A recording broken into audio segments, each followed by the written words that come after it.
Aujourd'hui, je vais parler d'un thème assez compliqué par le fait que ça touche à la mort. Donc, est-ce qu'il y a quelque chose? Qu'est-ce qui se passe quand on meurt? Est-ce qu'il y a quelque chose après la mort? Donc, je précise que c'est une version de l'histoire. Évidemment, bien que nous ayons déjà passé par là de nombreuses fois,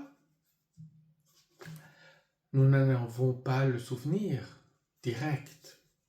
Donc, c'est tout des conjectures. Mais là, je me base aussi sur ce que les personnes qui ont vécu une presque mort, qu'est-ce qu'ils racontent.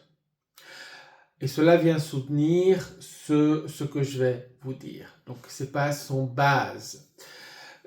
Je ne vais pas aller dans la religion parce que la religion raconte beaucoup de choses, mais voilà, il faut, en certains moments, il faut être concret, il faut voir les choses en face.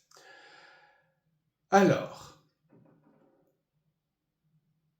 tout d'abord, c'est pas monolithique, dans le sens que ça dépend de l'expérience qu'on a décidé de faire.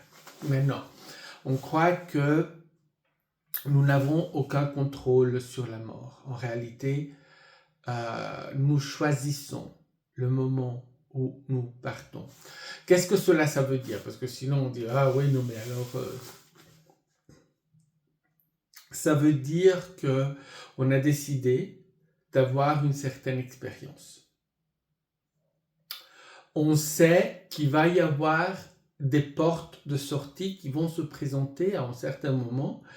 Et après, on doit choisir si on va les prendre ou pas. Chacun d'entre nous a plusieurs portes de sortie. Il n'y en a pas qu'une seule, il y en a plusieurs. On parle toujours de potentiel, d'accord?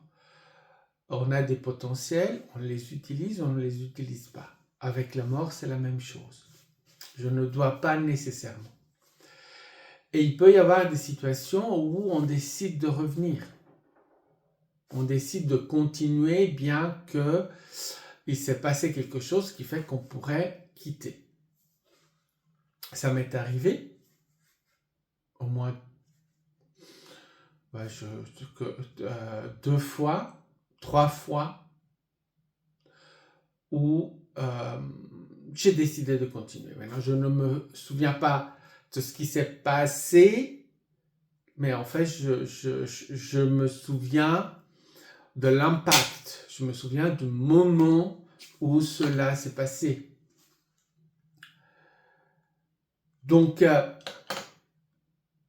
nouveau, c'est pas la même chose pour tout le monde. Et le fait de dire qu'on choisit, il faut pas le prendre au niveau humain.